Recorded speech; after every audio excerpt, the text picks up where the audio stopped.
Well, all right, YouTube. I'm going to do another little video here. Oh, I don't need to step off in that. It's a little muddy. I wanted to show you guys this.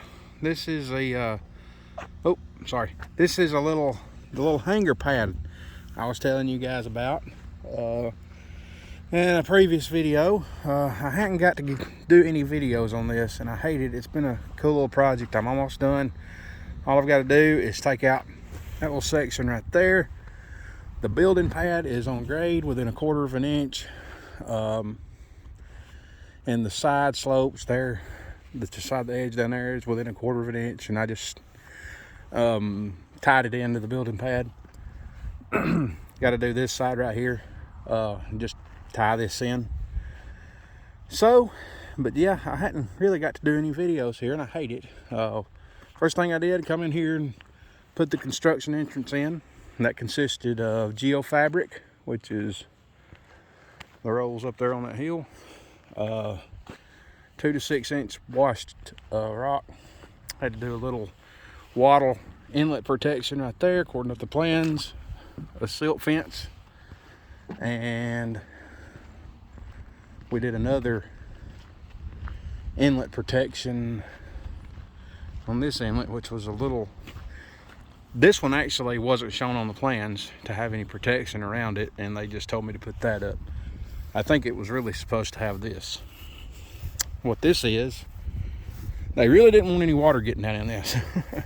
It's got fabric laid down, again 2 to 6 inch what we call kind of like surge rock, and then another layer of 3/4 wash stone.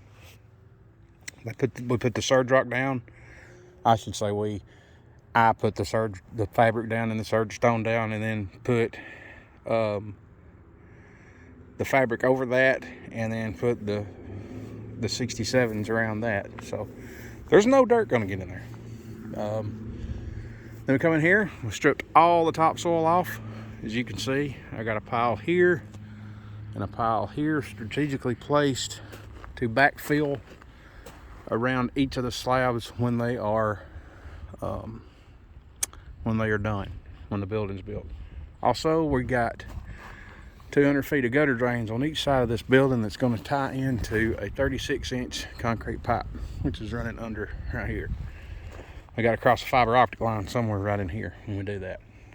The only issue is there's sand rock out here, so that's going to be a change order more than likely, because we're going to have to run a hammer if we can even bust it. So anyway, got all that done. We stripped, like I said, stripped the topsoil, and then come back and we put this thing on grade with the dozer down there with the skid steer. This is our benchmark finish floor elevation. It's 1026.55. And that's 1,026.55 feet above sea level. I think I'm saying that right. This is a building offset for a building corner. What you do, you pull a tape. There's actually another one right over there. If you knock out your building corners, you can pull a tape from this nail 30 feet. And I don't really know what that one is. You'd have to look on the stake, but that's the building corner. The pad, the outsides of the pad out here, this edge, what we had to do, I had to come in and make this thing 8 inches below the finished floor elevation. So we did that. The outsides of the pad had to be 3 5/8 inches below that subgrade. So we just sat down here and cut that out and then sloped it to it. So yeah, pretty simple, easy little job. They have been worried about water and it raining and what's going to happen if it rains, and pretty tickled to know that is the only little spots that's showing water. It's holding water, so that's awesome. There's more water on the taxiway, actually. How do you make water drain on a flat lot? You don't. Just no way to do it. So We'll come back in probably Saturday, and I'll finish cutting this out. I will get it hauled off, and this little project for our phase 1 of it will be done. They'll be ready to come in here and put the rock and start putting the forms up for their slab and their curbs. It's kind of a weird thing. Each little hanger is a T, and they gotta have curbs in it and all, so we'll do that. Oh yeah, I had to see the flag on the dozer. I had to put that on my equipment while I was here. Those are safety flags, so when those planes don't land on me, I guess.